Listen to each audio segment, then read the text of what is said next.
days at the stick. From who's got it better than us to brick by brick.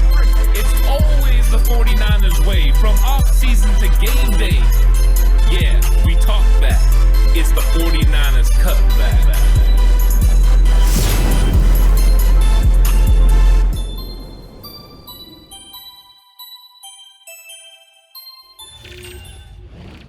It's 49ers Cutback Podcast time. Welcome to the 49ers vs. Packers Divisional Round Playoff game preview show. Wow, that was a lot. It's a mouthful, Ant. It is, and I'm super excited about it.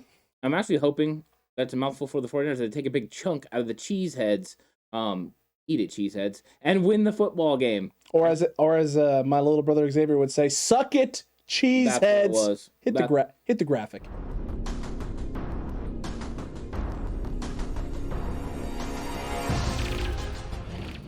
But actually, nothing about the cheesehead sucks. They're a very good football team. No, they're the opposite of sucking cheeseheads. They're actually very good. And to be honest, to all the cheeseheads out there who may be watching this being like, you guys are already talking smack. No, you don't understand the story behind it. I went to the Catch 2. I was at the Catch 2 wild card game. My little brother was, oh man, he had to have been like 5-6 years. I mean, youngin. He's a youngin. And when the Catch 2 happens and Theo makes that grab between three Packers defenders after Steve Young falls on the ground, gets himself up and makes the throw. Whoa, not falls. He tripped. Stumbles. There you go. Stumbled, bumbled his way. Yeah. Okay. Yeah. My apologies. So as that occurs, as he's catching it, my brother stands up on his chair, and then we're surrounded by Green Bay fans in the section of the end zone that we're in, and we're in that end zone in the right corner, so right side of that end zone. He stands up, turns around, and says, "Suck it, cheeseheads." 5-year-old kid. No fear at all whatsoever. It was an absolutely glorious moment. It was hilarious. So Green Bay fans, for those of you that showed up to hear what we have to say and see, it's not a disrespect thing. Yeah. It's just a funny story sort of thing. But let's get into the game now, and let's actually talk about this game preview show and this game this coming Saturday. A lot of things at stake for both teams. Potentially the end of an era with both teams. Jimmy Garoppolo, this could be the last hoorah, the last go around with the 49ers. Could very well be the case for Aaron Rodgers as well, as he may force his way out of Green Bay at the end of the season. Davante Adams, this could be his last go-around, especially if Aaron Rodgers isn't going to be there going forward next year. A lot of things, a lot of weapons on both sides of the ball for both teams. Both teams getting healthy now at the right time, and both teams playing extremely well down the stretch. I'm not going to count the Lions game against the Packers. They played their starters for half of a football game and let Jordan Love go out there and get some run. Other than that game, they've been phenomenal down the stretch. The Niners have been phenomenal down the stretch. This is looking like just two gladiators that are about to go to battle and go to war on a very cold Saturday evening. It's going to happen. I mean, this is a showdown, and these are two of the teams you want to see in these type of situations. They're two of the better football teams in the league, and they have a little bit of ill will towards each other. I think that game, the NFC Championship game in 2019 still rubs Aaron Rodgers, Matt LaFleur, and the Green Bay Packers a little wrong. They feel like 2020 they weren't able to get their complete revenge because they know the 49ers were ravaged with injuries. That's why week 3 of 2021 was so important to them. You could see it all over their face. Rodgers, with the fist pump, doing some exciting things. LaFleur with the F those guys on the sideline. They're definitely, wanting to win this game and wanting to set the tone. But I don't think they thought they were going to see the 49ers again in the playoffs already, especially as the season went on. This is one of those situations where these two teams know each other well. They have head coaches that know each other well. And I think there is a little bit now of an actual rivalry going on between these teams. We talked last week about the Dallas Cowboys and 49ers rivalry, but that was more of a past tense thing. They hadn't played in the playoffs since the 90s. It was a big difference. This is one that's more relevant. This one's more new, as Aaron Rodgers hasn't been able to get over the hump of beating San Francisco, and in fact didn't beat this regime of Kyle Shanahan, John Lynch, and this team of George Kittle, Jimmy Garoppolo, and Nick Bosa. He wasn't able to beat them in 2019. So I think the rivalry's there. There is a definite little bit of an energy and a vibe between Matt LaFleur and Kyle Shanahan, and I think it's going to be expressed further in this football game. There's all the conversations going on about, did he tamper with Aaron Rodgers? Were they reaching out? All that thing. Now I think it's going to come down to X's and O's, though. And LaFleur got the first one over on Kyle Shanahan, beating them 30-28. The question is, though, when it matters the most, can LaFleur duplicate that performance? Can the Green Bay Packers beat the San Francisco 49ers? They have advantages going their way. It's in Lambeau. They're a very good football team. But either team, both of them have to execute. The one that executes the best and doesn't turn over the football is probably going to win the game. Accurate, Ant. Accurate. And one thing they have going for him is the fact that Aaron Rodgers has only thrown, I think, 4 interceptions on the year. Actually, I think it might be 7. I may be mistaken here. You're thinking 7. I was thinking 4 or 5. So. It's either 4 or it's 7.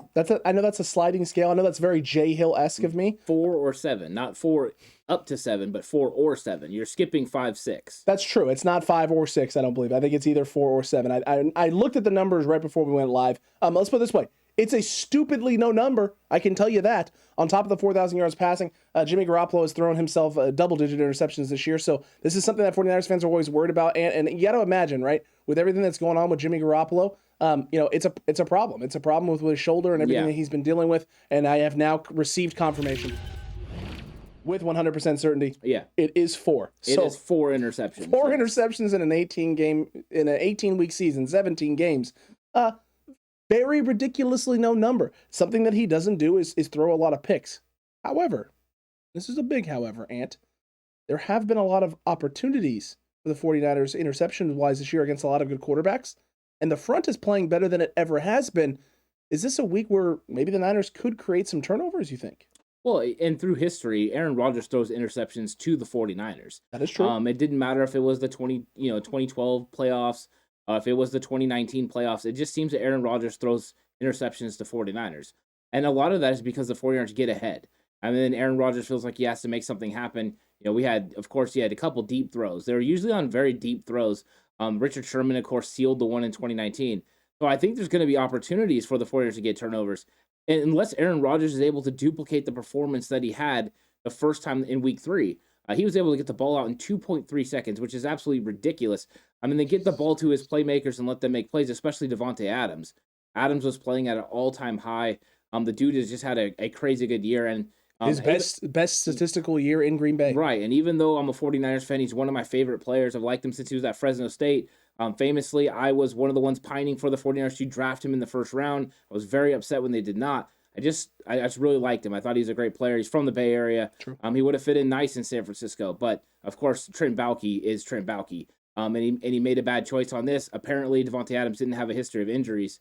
That seemed to be an issue for Balkey. But you know what? This is going to be a huge matchup for the 49ers, and the 49ers are going to have to figure out how to stop the Green Bay offense. And while we talk about the Green Bay offense all the time, Alex, I'm going to jump over to the defense a little bit and just say that the Green Bay defense is nothing to be desired either. They're a very good football team.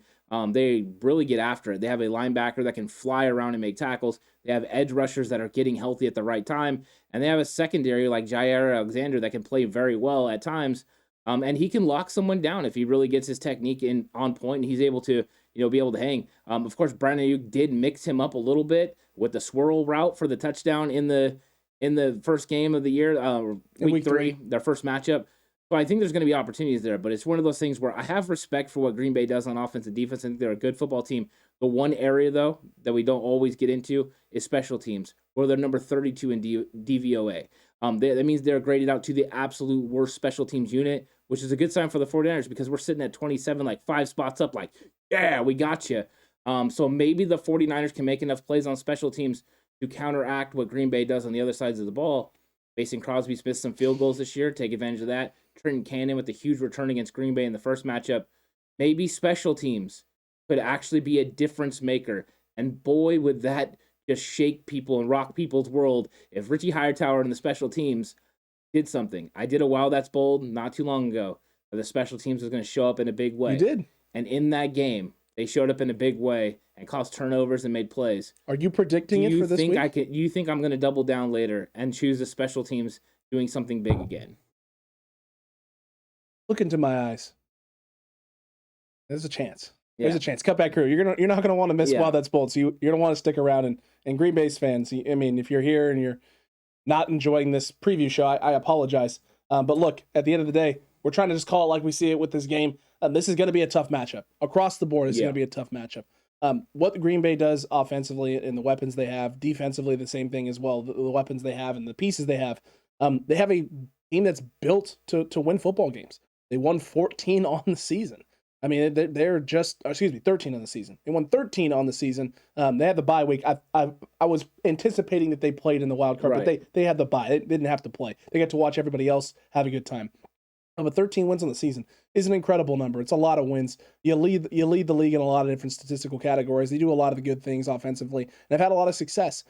But a lot of that success, Ant, is predicated on them being able to establish the run game, being able to have success running the football, because it opens up so many different areas. It makes it very hard for teams to just bring that pressure or send those guys and just have them pin their ears back and get after Aaron Rodgers, which gives him a lot of time to be able to execute and get rid of the football. It also gives him a lot of time to be able to diagnose blitzes, understand where they're coming from, and then be able to get the ball out fast in space so he can have those 2.3 second release times and things of that nature. Aaron Jones, there's been one recipe for success the last 2 times the Green Bay Packers have beaten the 49ers.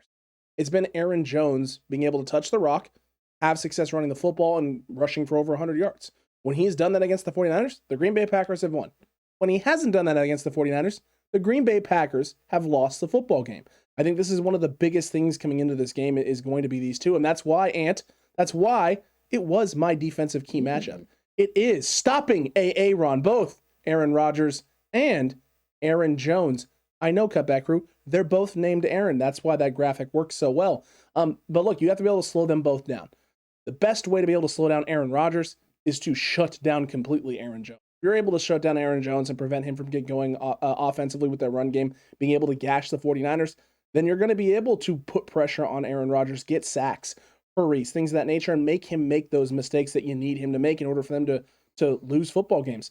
Of their 4 losses this year, Ant, 3 of them are situations where they've turned the ball over 2 or more times. Only one of those games, did they not turn the ball over at all, and that was a loss to the Minnesota Vikings, in which they rushed for under 100 yards. So they go hand in hand. If you can slow down the run game, you can make them turn the ball over, and if they turn the ball over, your chances of beating the Green Bay Packers exponentially go up. If we've learned anything throughout history about this matchup, Ant, it is just that.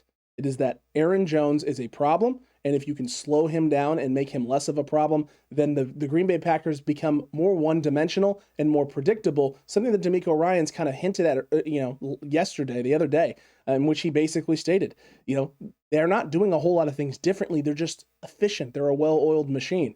Okay, so let's jam up some of those parts. Let's not let them be that well-oiled machine. Make them stutter a little bit, and if they do, you could exploit them in a big way. Yeah, I think that what's funny too is there's some parallels, right? In the 90s, it was Mike Holmgren that left San Francisco and he went to Green Bay and he understood everything that the 49ers did on offense and defense. They understood what Mike Holmgren did. So famously, they understood each other's offenses. Now here you go. We're in the 2000s, we're in the 2020s, and Kyle Shanahan and LaFleur have a similar situation where they understand what each other wants to do. They understand the verbiage and the things that they are going to do on offense and the way that they're going to use their skill players. So it sets up some cool stuff. But your key matchup is one of the key matchups, and it's actually some stats that I have. And I told you I was really excited about these stats, and I want to get into them. And the first one is about the run game.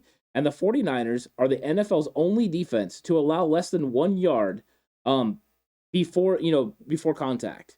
Ooh. Okay, according to PFF, that is number 1 in the league, and that includes the playoffs. So they just are right now eating people alive in the run game. And like you said, if they can't run the football, it's going to put Aaron Rodgers in more precarious situations because the 49ers can stop it with 7, be able to play, these 2 safeties back deep. And we've been talking about this is a focus of the game plan. But I tell you that because the way they're stopping the run game, to tell you this, average pressure rate against quarterbacks in the NFL this season was 32.6. So 32.6% of the time they get pressure.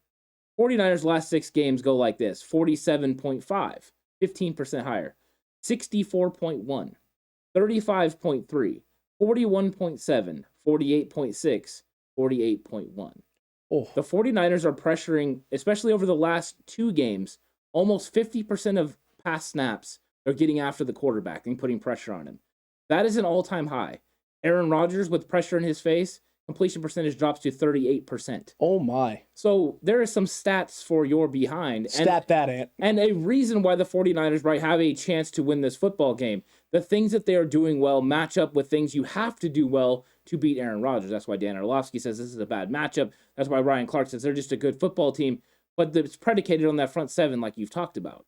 And I think that goes right into what my key matchup is. Because my key matchup, though, is about Davante Adams. Because Davante Adams needs to get tag teamed by this 49ers secondary. They need to get after him in a big way, and they need to shut him down. DeMeco Ryans needs to go after him and make sure that he's not the reason. Because in that first matchup, Davante Adams was 1,000% the reason why that pass game for Aaron Rodgers was so good.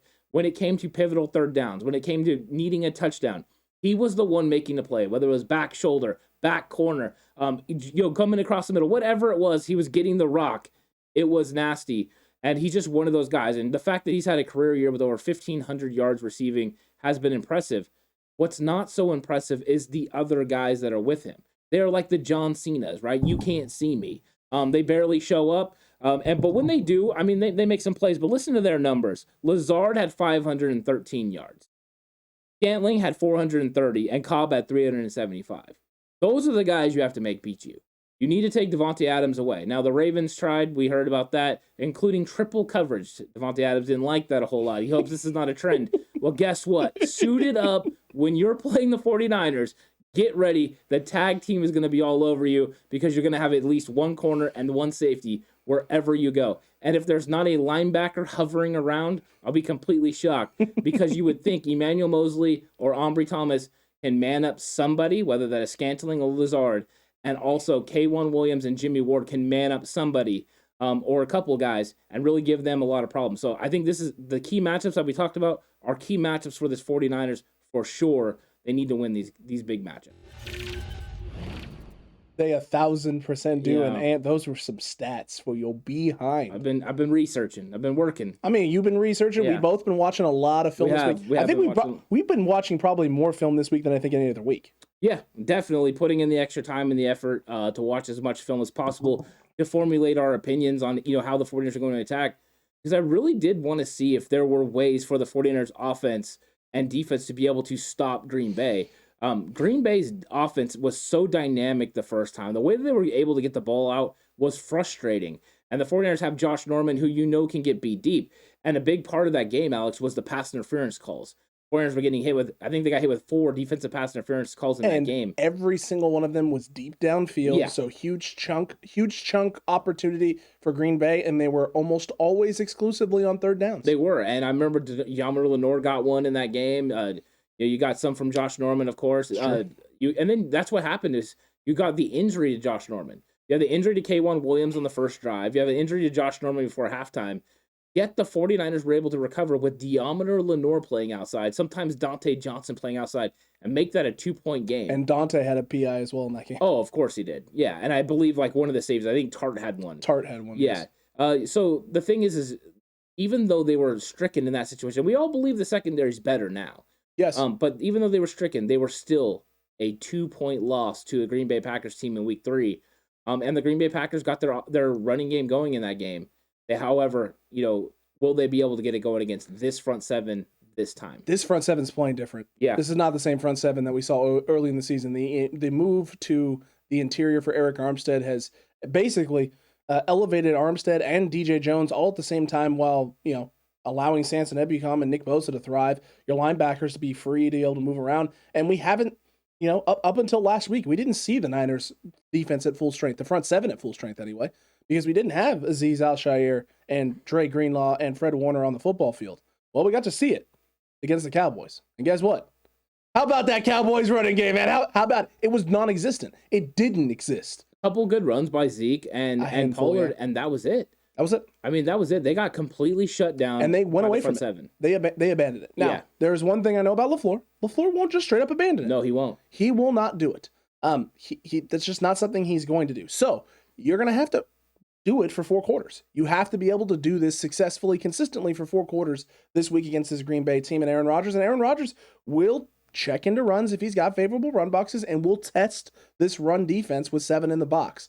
The real question is just going to be how healthy is Fred Warner and how much can he get done in this game. I think he's going to be healthy enough, and I don't think it matters, to be honest with you, because Dre Greenlaw and Azeez Al-Shaair are getting full practices, and it looks like they're 100% healthy. I think they're going to be able to, at times, be able to step up and do more than what you need from Fred, which means if Fred draws extra attention this week, then Fred draws extra attention, and Dre Greenlaw and Azeez Al-Shaair, it's time. It's time to step up in a big way and go make some huge plays and go be the guy, Azeez, that we saw in the middle of the season, lighting up the world and being the most improved player on the defense. Dre, continue to be that heavy, hard hitter that we've seen the last few weeks from you. His injection into that linebacking core has been infectious for the defense. Oh, it has. He's been flying around. And Aziz was already bringing that energy. So now you're getting Dre Greenlaw on top of that. And you're getting both of them. You're getting both of them. Oof. And of course, Fred is Fred. And Fred's doing full participation at practice as well. True. We're going to have a strong linebacker group. And that's going to be important to do. Dylan was the leading rusher on this team. And he's a little bit more of a bruiser. He's a little bit more downhill. Aaron Jones is going to be the guy that gets on the outside with the outside zone and really stretches it and tries to get upfield. The problem with that is not only are the linebackers for the 49ers good at the point of attack, maybe better than they've ever been, they win at the contact point. That stat proves it. The 49ers defensive line and linebackers win at contact point. And that also means on the outside zone, though, they're able to run. Dre Greenlaw, Aziz, and Fred can all run at a rapid pace. They set the edge. You got Omri Thomas and Emmanuel Mosley who aren't afraid to help set the edge as well. The physicality the 49ers are bringing against the run game has been impressive. And they're going to have to be impressive because if the Green Bay run game gets going, the 49ers could lose this football game. I mean, nothing else may matter because then Aaron Rodgers can sit back and run his play action. He can get his snap count going. All those things are going to be important. But if the 49ers are shutting down the run game the way they did against the Los Angeles Rams, the way they did against the Dallas Cowboys, then I think that they're gonna win. The one thing I will say though is I believe that this run game is actually better than the other two that they saw, so they're gonna have to play it even tougher. But I definitely think they can get it done. I agree with you. They definitely can get it done, but it's going to be a challenge this week. And you got the Green Bay Packers O-line healthier than it's ever been all season long. You have Aaron Rodgers playing at a very high level. You have the threat of Davante Adams there at all times. And the utilization of Allen Lazard as a blocker and as a route runner and sort of a kind of a hybrid tight end sort of role that they're using him in. He's found more success playing there than he has in any other position really for Green Bay all season. We'll see what that means. We'll see what that leads to for the 49ers going into this game. But look, if the defense for the 49ers is able to stop this run game with 7 in the box, keep the 2 safeties over the top, and really be able to put Davante Adams in bad situations, then you got a problem. And even if the Packers decide to go 3 wideouts and put the Niners in nickel, A1 is more than capable of being a guy to come into the box and fill and stop in the run. If you're the 49ers, you feel comfortable no matter if it's your base 4-3, if it's your nickel group, you're going to be able to have success stopping the run game. And the rotation is still deep as it's ever been. And you're trending towards Bosa being able. He had limited practice on Wednesday. So, I mean, everything is trending towards the 49ers being at 100%. And if the front is 100%, you have the Jordan Willis in the rotation. Nick Bosa is good to go and not limited at all in any way. Do you foresee any situation in which the Niners don't have success against the Packers run? No, I think that they can win against the run game. The other question I have is the health of Randall Cobb. Cobb is coming back from injury. He has the green light, so he's supposed to go. But what is that health status? What is that health? What does he look like? Because he's somebody that can win in the slot. He's somebody that has very good chemistry with Aaron Rodgers. Accurate. So you have to at least have a concern where you have to know where he's at. I think that if he's ineffective, if he can't get it done, if he can't make those pivotal 3rd down catches because you are trying to take away Davante Adams, true. I think that the 49ers are going to have a good chance of stopping the pass as well. They did have great success against dominant receivers. It is a better quarterback. They do have a better receiver because Davante Adams is better than any receiver pretty much in the league. He's one of the most dynamic forces there is. It's fair. And the chemistry that he has. I mean, I think that's what Jamar Chase is building over there with Joe Burrow. That's what it feels like. It does. It really does. I think that's kind of the next grouping that you have now. Right now, Burrow has to reach Aaron Rodgers' potential, and Davante Adams is very skilled in everything he does. But that's the key. That's one of the key matchups is taking away Davante Adams for sure. He's just so good.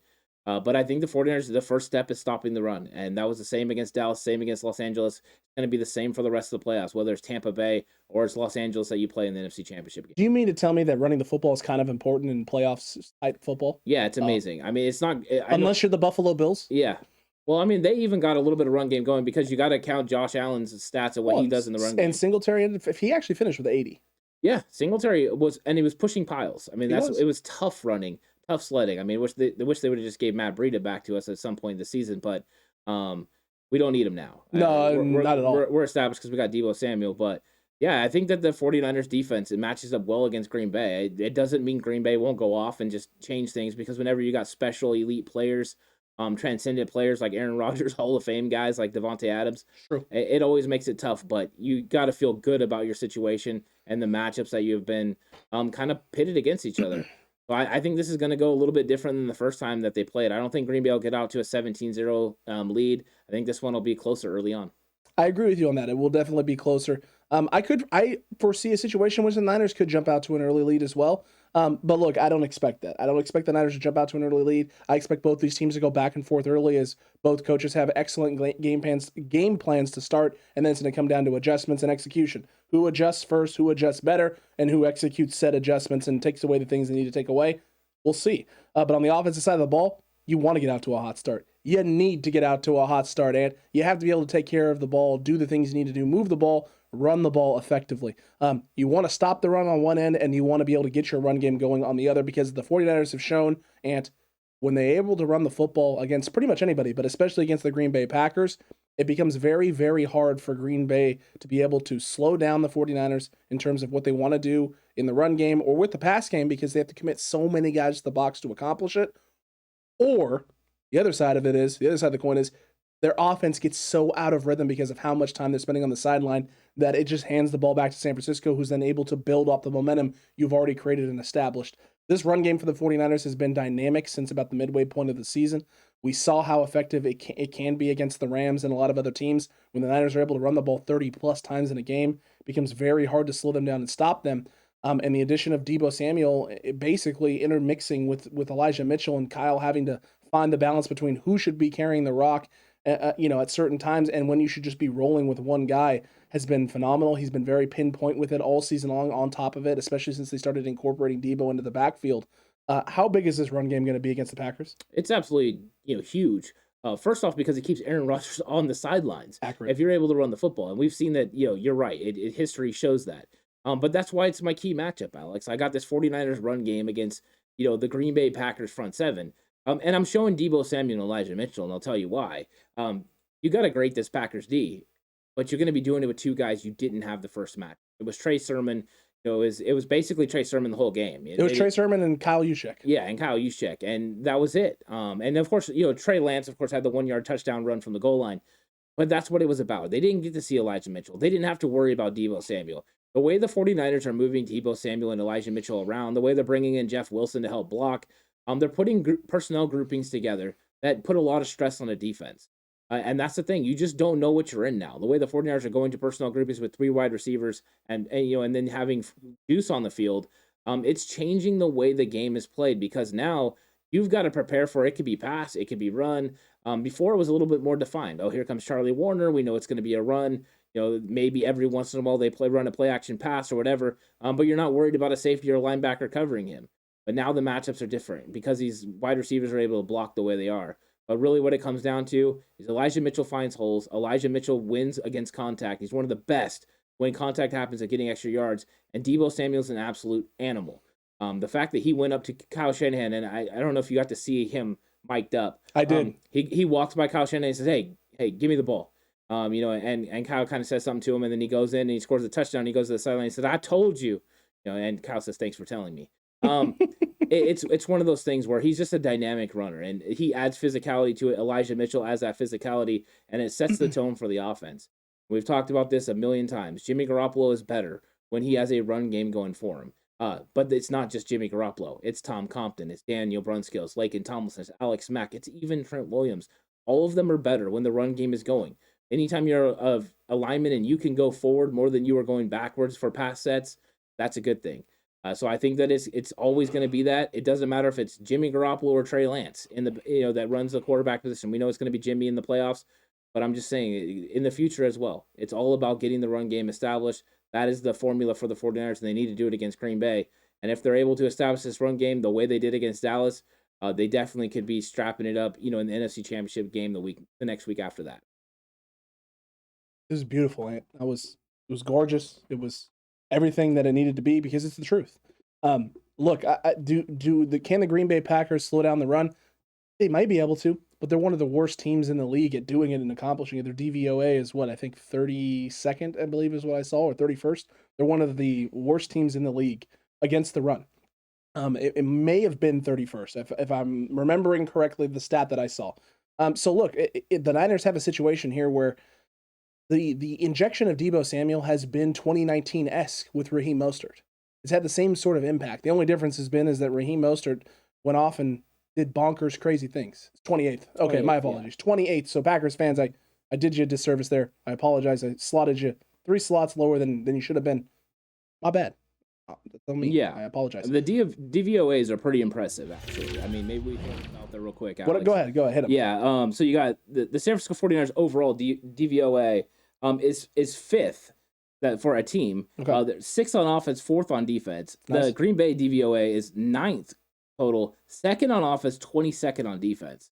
You got the 49ers pass offense at 5th, Green Bay's pass defense at 16. 49ers run offense at 7th, Green Bay's run defense at 28th, which you alluded to. Mm-hmm. San Francisco's pass defense at 10th, Green Bay's pass offense at 3rd. 49ers run defense at 2nd, Green Bay's run offense at 8th. Special teams, of course, Niners 27th, Green Bay 32nd. 2 things that both teams need to clean up is the special teams aspect of the ball, Ant. Just a little bit. Just a smidge, just a smidge in there. It's just a little bit. But look, I think the Niners' run game is going to be able to have a lot of success and have those moments. And I've watched a lot of film, and Deebo Samuel's emergence and the run game's emergence with him and Elijah Mitchell it's reminiscent of the 2019 year with Raheem Mostert at the end of the season. It's very, very similar in terms of not necessarily how they're using it, but just how Kyle has been able to basically craft the run game along with the help of Mike McDaniels and everyone else to have success and use the pieces that you have in order to find it. Slightly different than you did with Raheem Mostert, but nonetheless still effective. And as long as they can continue to do that, then you have a lot of success. But it doesn't just hinge on Deebo Samuel. You talked about Jimmy Garoppolo. You talked about Jimmy Garoppolo operates better with the run game, and you're right, he does. But Jimmy Garoppolo is also limited right now, which is why this is my key matchup, because there's no more important time for us to get, 2017 aura Jimmy Garoppolo than this game in the divisional round against the Green Bay Packers. And that's why my key matchup, Ant, is Jimmy Garoppolo versus the kitchen sink, because he's going to have to throw it all out there, Ant, everything, including the kitchen sink, to get this done this week. No turnovers. Excellent throws. Not overthrowing things, because I've seen a lot of Green Bay Packers fans, I saw him sailing balls against the Cowboys. You know what that means? Rasul Douglas is going to have like 1,000 picks in this game. Now, I'm being dramatic. They didn't say 1,000. They may have said a couple, and including one Packers fan who I saw said 3 specifically. We can't have that. We don't want that. However, Ant, Jimmy Garoppolo is dealing with a lot of stuff, which means he's going to have to do it all. He's going to have to throw every trick he has in the book, every adaptation, adjustment, whatever, tape, shots, ibuprofen. I don't know what it is, Ant, but he needs it all. He's going to have to do it all in order for this team to come out with this victory, because I don't anticipate the Niners just running away with this thing. I don't anticipate Green Bay running away with this thing. This is going to come down to whoever has the ball last. Ideally, I'd prefer it to be the San Francisco 49ers, but we know how Aaron Rodgers is, and we know what happens when Aaron Rodgers gets the ball last. We've seen it time and time again, which means Jimmy Garoppolo has to be as efficient as he's ever been on every snap, every possession, every drive. He doesn't have to be perfect, but he needs to play one of his more efficient football games for the 49ers in the playoffs in this divisional game. Yeah, I mean, he hasn't put together 4 quarters yet. But in the playoffs, no. Yeah, but this could be it. And, Jack Hammer had a great stat where he talked about the fact Jimmy Garoppolo hasn't turned the ball over in 4 straight games in his career. So guess what this would be? Week 4, the 4th game. So it can't happen. It won't happen. I'm going to speak that into existence. I like it. But I believe that Jimmy Garoppolo is going to have the kitchen sink thrown at him as well by this defense. Agreed with you. I think they're going to get after him. They don't. It was a 2-way. I figured. They didn't want to have him have clean pockets, because if he has clean pockets, he proved against Dallas when he was inside the pocket, he was lighting it up. It was the times that he rolled out, right? The times that he was moving a little bit that he kind of missed. He missed the one to Brandon Ayuk. That was bad. The one to Trent Sherfield was awful. Was the worst. He missed it. He floated it, and that's a bad situation. Those are things you can't have happen. So you're right. He's got to play clean. He's got to keep this thing under wraps. But I think that he's going to have opportunities to win. If you go back and you watch the Week 3 game, for anyone that hasn't, you're going to see that Jimmy Garoppolo had open receivers, that Kyle Shanahan was able to get him open against this 22nd best, pass defense. That's not good for Green Bay. I mean, the Niners can go ahead and take advantage of it. George Kittle is a matchup issue for them. They're going to be watching Deebo Samuel. They're going to be wanting to find out where he is. That means at this time, you got Brandon Ayuk that can win one-on-one, right? He's the main coverage guy. And you've had Jawan Jennings now who's shown out in third down situations, which means on third downs, you have to think he's going to draw a little bit more attention. I doubt it, because you're going to probably you have to pay so much attention to Kittle. Right now, we've been wondering where Kittle, or not me, people have been wondering where Kittle is. Neither one of us has been wondering where Kittle is. I know where Kittle is. He's drawing the most attention from the defense. What you got, though, is Brandon Ayuk. They did this with Trayvon Diggs. They tried to man him up on the outside. He cooked Trayvon Diggs. You think they're going to do this? Yes, they're going to try to do the same thing with Jair Alexander. He's already had some success against Jair Alexander. He has, and they're going to try to run the man-up situation because if they can't man up Brandon Ayuk with Jair Alexander, they have too many mismatches against them. The 49ers have too many weapons. So this is a situation where you know what the plan is going to be for Green Bay. Like, it's pretty defined. They're going to go man up in that situation. They're going to try to bracket George Kittle. They're going to try to locate Deebo Samuel with a variety of different guys. You're still going to get one-on-one matchups with Jawan Jennings. He's going to have to win in the slot against King. That's what's going to have to happen. But the 49ers run game is going to help dictate that, and I think it's going to give Jimmy Garoppolo some defined throws. Because if they don't those linebackers, as soon as they commit, it's going to create a void in the middle of the field. That's where he's going to live. That's where he does live. That's where he's the most confident. And if they can limit the situations when they are able to bring all-out pressure. If you got 3rd and 3, they're not going to be able to do that because he can get rid of the ball quickly. They're going to worry about that. In a situation where it's 3rd and 7, 3rd and 8, those are bad situations where they can unleash the kitchen sink, as it would be, get after Jimmy. And we know that if Jimmy's not clean, he's prone to make a mistake. I think if they keep him clean like they did against Dallas, and he can stay in the pocket, not have to move the pocket. I was thankful for him moving the pocket. But if they can do that, it's a lot better. It's nice when he does it. You don't want him to have to do it. Yeah. It's not a strength of But it's better than a sack, right? Correct. 100%. Unless he's going to turn over the ball. Unless he throws a pick and then you rather take that exact throw he made to Trent Sherfield, if he would have made the throw that he made to Brandon Ayuk and thrown it high and outside, where Trent Sherfield's the only one that catches it. Or it sails out of bounds. Yeah. But what he was trying to do was throw it to where Sherfield could turn up field and then get more yardage out of it. I think that Jimmy will learn from that. Jimmy's learning his limitations. Did see the play where he got hurt. You can see him. He's about to go down. His thumb is about to hit. He pulls up and he lands on his shoulder. It did happen. He did get hurt in that situation. He's got to be able to play through it. We'll see. This is going to be an outstanding game, but I think mismatches are going to come the Green Bay Packers' way because I think even though they have good secondary members, I do think George Kittle's a huge mismatch, and you just never know where Deebo Samuel's going to be. You can't put Jair Alexander on Deebo Samuel. What are you going to do if he motions into the backfield and you're in a man covered situation? You're going to have him guard Charlie Warner. Yeah, and no, you're going to have him sitting in the middle of the field, right? Doing a whole lot of nothing. Looking at Deebo, helping in the run game while Brandon Ayuk's on who? You know what I mean? That's where you get the mismatch issues. 100%. And this is why we kept saying, we kept hearing last week how it was going to be Trayvon Diggs versus Deebo Samuel. I kept hearing a lot of talking heads and 49ers personalities bringing this up and mentioning it. It was like, y'all not know this football team? They are not putting Trayvon Diggs. You're not going to see a number one corner on Deebo Samuel. It's not going to happen because of where he plays and how many different spots they put him in. Only at some times, right? Jalen Ramsey at the end of the game. Very rarely, yes. In situations where he's out wide, you know he's there, they're going empty, it's going to be a pass, right? There is no threat to run. Those situations, you can do that. And those are good situations for Jimmy. Those are great situations. It makes the reads defined. You put him out there. We know we got this. I know I got single coverage here. I know I got this safety. He's either playing over the top or he's shifting. So I got essentially what may be a cover 3 look or a cover 1 look. What's the safety? He's coming down. It's a robber. Okay, we got cover 1 robber. I know where my mismatch is. It makes it so easy. He went effortlessly to Jawan Jennings against the Rams. Yeah. Effortlessly. Yeah, you're one motion away, right? If you have Deebo outside and Jair Alexander's on him, and he's got, what it could be safety help. You see a 2-deep look, but you go in motion, and somebody goes with them. You've got a man 2-deep look. Mm-hmm. Everything becomes more defined. Or like you said, they could always do a robber, but he's going to look down the center of the field initially anyways to draw those safeties' attention, and he's going to be able to, find out where he needs to go with the ball. The way that Kyle Shanahan schemes it up with the in cuts and the slants and the skinny posts and things, he's going to be able to attack those voids. So it does put a lot of stress on them. So, yeah, sometimes having a guy that's a lockdown guy, you can take away a guy, but it also makes more defined reads for everyone else. And still, if you have someone like Brandon Ayuk, he can still win against your lockdown guy because he's one of the best route runners in the league. And it was no joke what he did to Trayvon Diggs. He'll do the same thing to Jair Alexander like he did in week 3. Yeah, and that was the Brandon Ayuk. That was in the still sniffing around the doghouse, Brandon Ayuk. This is the Brandon Ayuk that's been playing in the yard. He's been having a good time. He's almost he's getting close to sitting at the head of the table. Oh, he's on the head of the table. He'll never be. Deebo took control of that table. Listen, I think Debo is. We all know what Debo. I'm talking about the wide receiver table. Debo's still in charge of that table too. No. Debo's in charge of that table. Brandon Ayuk was the highest rated receiver in all of the wild card. I'm just saying. The only reason he's the highest rated receiver is because Debo plays running back. Very true.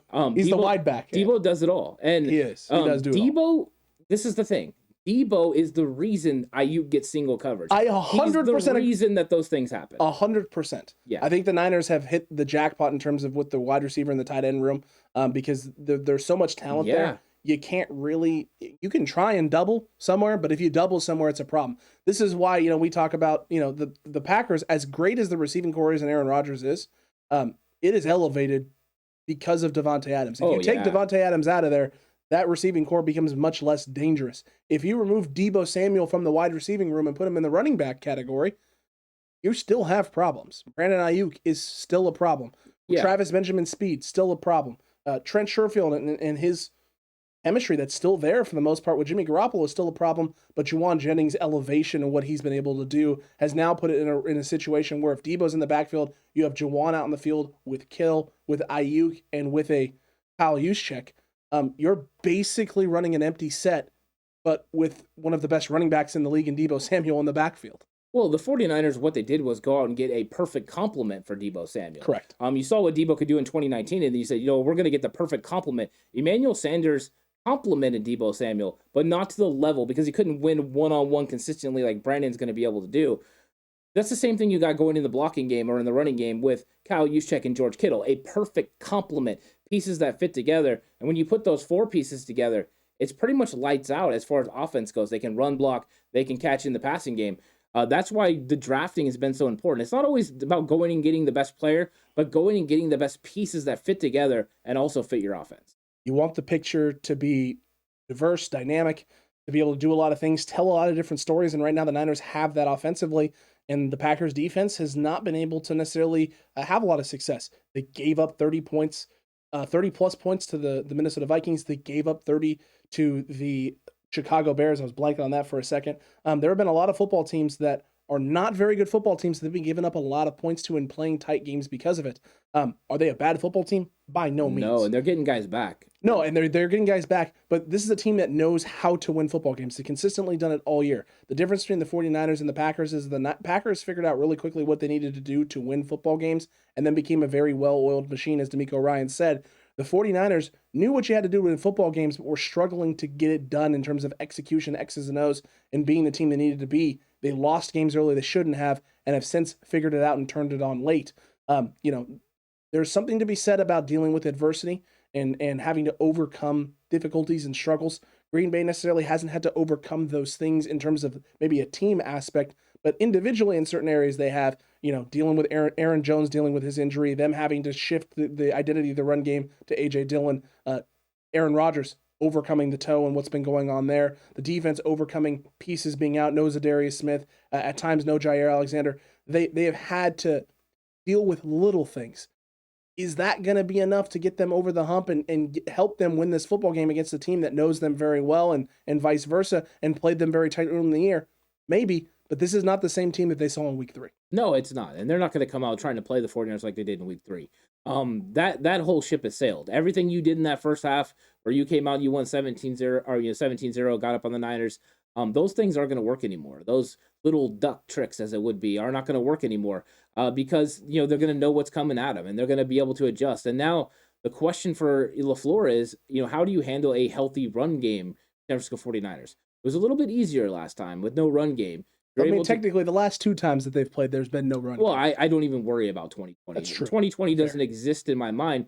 I'll give Green Bay credit for coming out and dominating in a Thursday night football game with no Trent Williams, no Deebo Samuel, no Brandon Ayuk. No Jimmy Garoppolo. Congratulations. Well done. I mean, you took care of business. But when it comes to 2021, that's a legit win. They won. 100%. The 49ers were just struggling in the running back position, so they didn't have to worry about that area. They weren't worried about Trey Sermon going off for big yardage against the 49ers. So now they have to worry about this two-headed monster, and you're worried about just where Deebo's going to be. We've talked about the strain and the stress it puts on a linebacker, it puts on a safety to keep your eyes on a swivel. Not only was it bad enough you had to wait and watch for George Kittle coming after you or Kyle Juszczyk coming back, now you have to worry about Deebo Samuel, where he's lined up, where he's going to be, if he's going in motion, is he going to run a route, is he going to block, what's he going to do? Everything is predicated on that. And when your eyes aren't disciplined on your assignment and you're looking at somebody else, if all eyes are on 19, then all of a sudden you're not paying attention to what you do, and boom, all of a sudden they run right past you. You only have to hesitate for a second, and with the 49ers attacking run game the way that it is, 1 second is long enough to get by you, and that's a big difference in this game, and I think it will be a huge difference from the outcome of week 3 to the outcome of this game. Agreed with you there, Ant. You know what else could be a huge difference? Wow, that's bold, and you and I are starting to hit our stride in the wow, that's bold predictions late here in the season, as we've gotten a couple right the last few weeks, and the Niners have gotten big wins, not necessarily because of it, but yeah. But ironically enough, when we hit wow, that's bold, the Niners don't lose football games. Yeah. Is it circumstance? Is it coincidence? Or is it just reality that when we get wow, that's bold predictions correct, the Niners win football games? I guess the medal is going to get put to the test this week, because Cutback Crew, it's time for wow, that's bold. Wow, that's really bold. Whoa. Whoa. Whoa. Whoa. It's really bold time, Ant. It is. It's wow, that's bold time. We got offensive wow, that's bolds. We got defensive wow, that's bolds. And who knows, maybe you got a special teams wow, that's bold. I don't know. But Cutback Crew, it's time to find out what we picked. And Ant, let's start with you on the offensive side of the ball for wow, that's bold. What do you got for the 49ers? Yeah, I've been kind of hitting on the defensive ones, but the offensive ones have kind of eluded me. Jimmy Garoppolo and the 49ers offense didn't get those touchdowns that I needed for my wow, that's bold last week with the 4 touchdowns. But this week, I think this one I feel pretty comfortable with, and everyone's going to be wondering why I feel comfortable with it, because it involves Jimmy Garoppolo. And anytime it involves Jimmy Garoppolo, everyone knows that he has committed a turnover in at least every game that he's played, right? His average is out to 1 turnover per game. Not so fast, my friend. Jimmy Garoppolo, no turnovers against Green Bay Packers. He doesn't need to turn over balls. He's going to convert on 3rd down when he needs to. He's not going to be asked to do too much in this football game, because this run game is going to get established, and he's going to hit some rhythm throws early in the game that's going to help get him going. And I don't think he's ever going to feel too much pressure. And I think he gets it done with no turnovers in this game. Pressure? What do you know about pressure? Look, I love that. I love that. Wow, that's bold prediction. And if Jimmy Garoppolo is doing that, then that means the Niners' run game is going well. Means, like you said, there is no pressure on Jimmy Garoppolo, especially if there's no turnovers. He's playing a clean game. You know what? You know what that means, Ant? I know what that means. It means George Kittle is having himself a day, because George Kittle and him are dialed in and have a really good chemistry and really great chemistry. And he hasn't been necessarily a focal point of the game plan, and that's because Kyle Shanahan has known that teams are going to take away George Kittle. And he said something earlier this week. He said, they got to find ways to, find new ways and different ways to get him the football. And you know what? You're right. And Kyle's going to find those ways out. What better than against the coach that you know like the back of your hand and knows you like the back of his hand? What better than to pull something out that no one's expecting? And no one's expecting George Kittle to go off for 3 tutties in this football game, man. 3 touchdowns for George Kittle. Here it is for you. 2 receiving, 1 rushing. That's right. George Kittle with a rushing touchdown. I think you're going to see some tight end screens possibilities and situations for George Kittle. And I think you're going to have some situations where Green Bay is going to have to go one-on-one with him, because you're going to try and isolate either Ayuk or Samuel with Mackenzie Alexander. You're going to have Rasul Douglas coming down in space, covering someone else out of the backfield, or just having to cover a Kyle Juszczyk potentially. And you're going to have George Kittle either going one-on-one with a linebacker, a safety, or a nickel corner, maybe even King. And George is going to win in a big way and have himself a big game. I expect a big game from George Kittle this week. I think this is trending that way just because I think Green Bay knows Ayuk's ascendance is a problem. They obviously know about Deebo Samuel. It's not like Aaron Donald where they don't know who it is. They know exactly who Deebo is, and they're going to find out in a big way in both the receiving and the run game. But I think it's going to create enough opportunities for George that Kyle is going to find a very creative way to get him the football. He was open a lot the last time they played. Dallas's secondary, I think, is better. Slightly better than the Green Bay's. Slightly, and it's not by much. It's a little bit. And they're healthy. I think they're healthy in a big way, and I think that may put them in some situations where they feel like they have the pieces they need now to be able to match up across the board, man. And I think when those times come, George Kittle's going to make them pay in a big way. Yeah, I like that. And I just got done watching film the other day of George Kittle, running the football. And on the play, they ran Deebo Samuel in motion, faked the fly, and then gave it underneath George Kittle. I think that would be perfect in this situation to get everyone flowing, everyone attacking. We've seen that Kyle Shanahan's had to take advantage of that as these guys fly out. If they start flying out on Deebo Samuel and all of a sudden here comes George Kittle underneath with a little give, it looks like the old double wing type plays.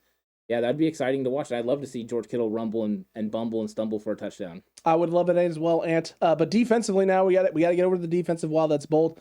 These are the ones that we've been hitting. Been very accurate with these the last, I'd say, 3-4 weeks of the season with the 49ers. I hit mine last week with the 5 sacks. You hit yours with the third down conversions. That's actually the second third down conversion stat that you've hit on the season. Yeah. So look, we've been hitting on these, and I feel a hit coming on again, Ant, because the Niners are going to hit Aaron Rodgers. They're going to sack him 4 times. 4 times in this football game.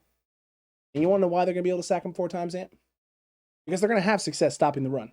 Aaron Rodgers is going to be forced into situations where he's just going to have to drop back and pass and hold on to the football because it's going to be 3rd and long and 3rd and forever. And he's trying to make a play downfield, and you're going to try and get the ball to Davante, but he's got bracket coverage, so he's looking for someone else to win, and someone just doesn't. And the 49ers are going to be able to get a sack. Maybe not necessarily a coverage sack, but he's going to have to hold on to the football too long. Those 4 sacks are going to be because you're going to hold the Green Bay Packers to under 80 yards rushing on the day, solidifying a 49ers victory because you can't establish the run. You're consistently in 3rd and long, and when that happens, Aaron Rodgers is going to make some plays, but he's not going to be able to make them all. And when he doesn't, the 49ers are going to capitalize. Yeah, I like that stat a lot. And I think yours ties into mine because I'm going with some total yard stats as well. Ooh. I think that, Green Bay is going to move the football at times. I think they're going to have some success, but I think this 49ers defense is going to get after them. I think that there's going to be opportunities for them to get stopped. And I think with the 49ers run game going so well, it's going to limit the amount of snaps that Green Bay's offense takes. It's going to limit the amount of times that Aaron Rodgers actually has to, move the ball down the field. The 49ers will get some stops. I think the 49ers defense is going to hold the Green Bay offense to under 275 yards of total offense. And I think now with your 80 yards of rushing, that means Aaron Rodgers throws for 195 yards, so under 200 That's yards. a loss. Yeah. You have to think that that's a loss. Yeah. I mean, if I tied him with you, to be honest with you, I had the running game getting, about 50 to 55 yards in this game. Okay. And I think the 49ers just completely shut it down. And I believe at some point in the third quarter, LaFleur goes away from it because I think the 49ers will have a lead. And he's going to have to count on Aaron Rodgers to try to lead them back. Will it be enough? I don't know, Ant. I don't know if it will be. No special teams ones? Oh, I do have a special team. Oh, you have a special? Let's hear it. Yeah. Let's hear it. In this special teams, I believe that the special teams for the 49ers are going to cause a turnover. They will cause a turnover. They will make a big play that is going to change, what happens in this game. Whether it's forced or unforced, I'm not going to say for sure, but I believe they're going to step up. I saw the attitude Richie Hightower has. This is a guy that's ticked off about everything that goes, and I think special teams hits in a big way in this game. I was right the last time. Hopefully I'm right this time, but I think the 27th ranked special teams takes advantage of the 32nd ranked team, and they cause a turnover that's pivotal in this game. And I can see that happening. Yeah. I hope you're right. I hope that's the case because it could shift dramatically the tone of this game and where the 49ers are, because if they're down when it happens, it could get them right back into the football game, and if they're up when it happens, it could lead to a roll. It could lead to the 49ers rolling. I don't necessarily expect the Niners to roll in this football game. I think this thing's going to be tight. It's going to be close. We'll see what happens, though. But it's time to give score predictions for this. It's time for us to pick who we think is going to win, what the score is going to be.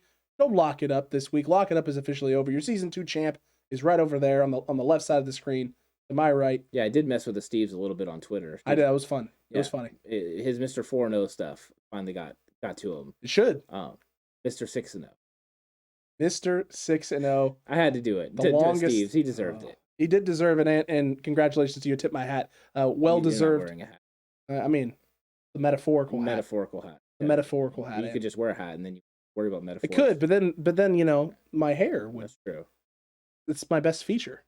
Oh, okay. It is. Oh. I'm going to be like D'Amico Ryans and say that it's the same. They haven't changed much. Oh, okay. Well then. Ouch! I'm not gonna lie. That hurt my confidence a little bit. I'm not gonna lie. I'm not so confident in my score prediction anymore. It looks cool, little Vrabel. It looks cool. Cutback crew does think I look like my Vrabel. Yeah. I don't see it, but hey, it is what it is. Listen, score predictions. What do you got for this game? 49ers versus this Green Bay Packers team in Lambeau Field. Temperatures are going to be very low. It's going to be cold. Saturday night, a week earlier, you're banged up. A day earlier, you're banged up. Questions about your quarterback play, questions about your linebackers, questions about your edge rusher, Nick Bosa. Can the Niners do this? Can they actually do this? Putting aside the Wild That's Bold predictions, putting aside our key matchups, are the 49ers going to walk away with a W? I think that this game is going to go kind of an interesting. I think that the 49ers are going to get out to the early start. I think they're going to win early, and I think they're going to go up 10-0. And then I think the Green Bay Packers are going to storm back and tie this game up at 10-10 at some point. I believe the Niners go into halftime about 13-10. I think they're going to have a small lead, and everyone's going to be a little bit nervous because they didn't convert on a couple touchdown, potential drives. But I think in the second half, the 49ers start with the ball, and they're going to go up 20-10. And I think at that point, they're going to kind of get themselves a little bit of a cushion. And I think the 49ers are going to win this game 34-23. And I think Aaron Rodgers will try to bring him back, but it'll be to no avail. 49ers will have a late interception that prevents them from getting close to tying it up. Getting within one possession, and they win 34. 34-23 is a great score, Ant. Solid score. And look, I don't have a lot of issues with what you said. I think the Niners are going to do very similar things to what they did last week against Dallas. Opening drive, touchdown, getting themselves out, getting some points on the board. I think there'll be a couple possessions where you have some mistakes that maybe prevent you from converting touchdowns. I'm hoping they don't prevent them from converting 3 points and field goals, but they may have a couple that do that. And so I have this game going into the half being right around, we'll go with 19-10. And I think 49ers fans are going to feel nice about it. They're going to feel good, but they're going to be a little concerned. They're a little concerned because it's Aaron Rodgers, right? Mr. Rodgers at home in Lambeau. He's had some success throwing the football early. They haven't been able to run the ball, but he's had success throwing the football early. There's just one difference, Ian. Kyle Shanahan and DeMeco Ryans are different monsters coming out of half. They really are. And what they've been coming out of half all season long has been two coaches who know how to adjust and then get your team to execute. And I think that's going to be the difference in this football game. Because you're going to hold the Green Bay Packers to 10 points in the second half. And they're going to score 20 total. Means you don't have to do a whole heck of a lot if you're the Niners. You just need one drive. They're going to get more than one drive. They're going to get multiple opportunities, and they're going to convert on them in the second half. And I think the Niners are going to win this football game 31-20. 31-20. Last week I predicted 30-20, and a lot closer than I would have liked it to have actually been. I think the 49ers offense has shown that they're rolling at a point right now where it just comes down to turnovers and penalties.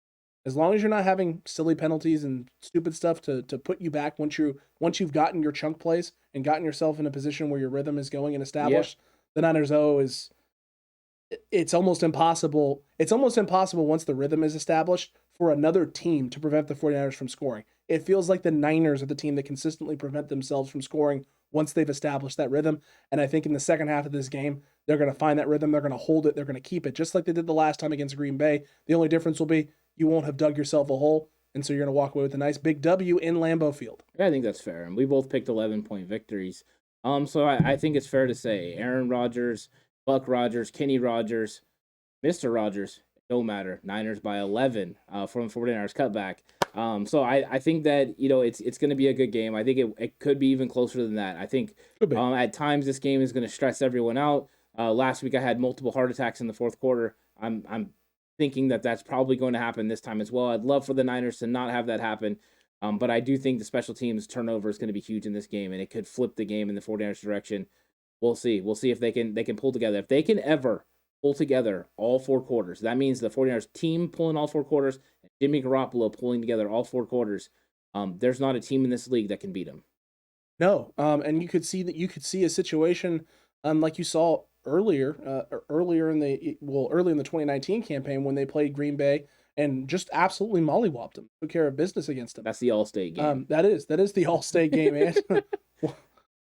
What can Mayhem do for you or whatever it is? I forget what it is. It said if Aaron Rodgers had All-State, he would have been protected from mayhem like this. And it showed the 49ers defensive line all over on top of him. That is the line, and yes, I remember that one. Yeah. Look, if they can put together all four quarters, you're going to see something similar to that.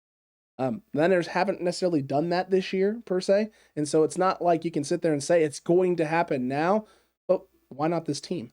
The mantra has been, whatever it takes. You know what it may take? It may take four quarters.